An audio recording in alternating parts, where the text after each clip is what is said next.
¿Qué tal, Wine Talkers? Nos vamos a Burdeos y para ello tengo de nuevo con ustedes Antoine Gabot, experto en vinos franceses.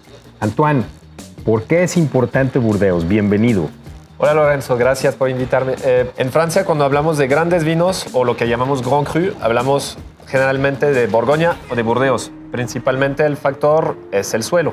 ¿Y cómo son los suelos de Burdeos? ¿Qué hay en los suelos de Burdeos? Entonces, si hablamos de Bordeaux o Burdeos, vamos a dividir la región por el río principal que se llama la Gironde, y la orilla derecha, orilla izquierda. En la orilla izquierda vamos a tener un suelo muy gravoso con arena, básicamente, ¿no? Entonces, un lugar donde se dan vinos excepcionales. Sí, aquí la clave es la pobreza del suelo. Es un suelo pobre que va a aportar pocos nutrientes a la planta se va a estresar y va a dar un gran vino. Así es, los suelos arenosos retienen pocos componentes orgánicos y por lo tanto son suelos pobres en alimentación, ¿no? Exacto, en todos los nutrientes que pueda haber en los suelos. Y drenan mucho el agua, lo que provoca cierta sequía y la planta se va a estresar por la falta de agua. Pero imagínense, ahí hay una clasificación vieja. ¿Cuál es, Antoine? Vieja porque se hizo en el 1855. Es la clasificación de los mejores vinos de este lado izquierdo del río. Donde están vinos tan conocidos como Mouton Rothschild, Château Lafite, Margaux. Sí. Aubryon, Lafite Rothschild, Latour. No hay que olvidar Latour. Así es, vinos extraordinarios. Pero tenemos la otra ribera, la ribera derecha, ¿no? O la orilla derecha, como dices tú. Sí, yo le digo orilla derecha. Entonces, del lado derecho se hizo una clasificación también, pero ya muchos más años después. Estamos hablando del siglo XX, ¿no? Entonces, la clasificación del pueblo, que se llama Saint-Émilion. Es una clasificación totalmente distinta. Es decir, cada subregión en Burdeos tiene, de alguna manera, su propia clasificación, ¿no? Exacto. También la de Grave, que está más abajo de la ciudad de Bordeaux, también tiene su clasificación, que se hizo en los años 50, ¿no? Perfecto. Yo creo que debemos probar algún vino. Ay, sí, por favor. Vamos a descorchar.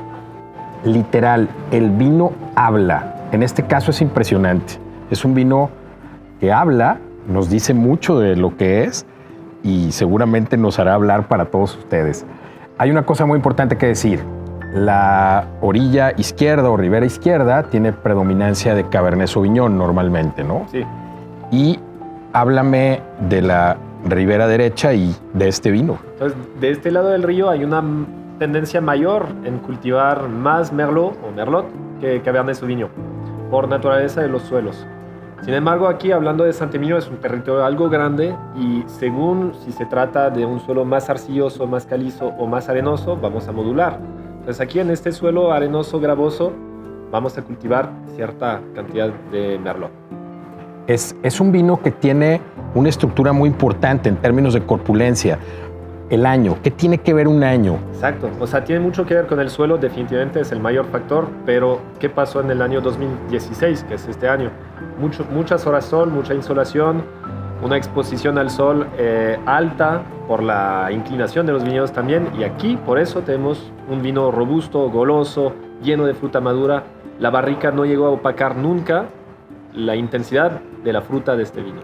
Es muy importante, Wine Talkers. El sol es desarrollo del azúcar en la fruta y el azúcar es potencia alcohólica. Aquí se manifiesta de una manera muy clara. Es un vino robusto, pero a la vez tiene toda la elegancia de los vinos de Saint-Émilion, ¿no? Podríamos hablar en general, porque no se puede decir, lo dijiste bien, o sea, hay muchos territorios, pero en general creo que los vinos de Saint-Émilion son vinos elegantes, ¿no? Suelen ser elegantes, pero dependiendo mucho del año podemos tener esta elegancia junto con una alta potencia que casi podría parecer un vino que se haga más hacia el sur. Sí. Esos vinos más fuertes en alcohol, es el caso aquí. Sensacional. Wine Talkers, viajar con Antoine a Francia es fácil. Tenemos que seguirlo haciendo y vamos a comprometerlo aquí frente a las cámaras a que siga viniendo a hablarnos de su maravilloso país. Exactamente. Antoine, como siempre, un placer platicar contigo. Y bueno, dile a nuestros seguidores dónde pueden encontrarte. Pues siempre es un placer acompañarte en esas catas, Lorenzo, muchas gracias. Y entonces me encuentran en mis redes sociales y en las de Romea. Y podemos ir a probar vino a Romea, seguramente. Sí, adelante, muchísimo vino francés de todas las regiones que hay en Francia. Wine Talkers, sigan nuestras redes y recuerden, el mejor lugar para guardar un vino es en el recuerdo. ¡Salud!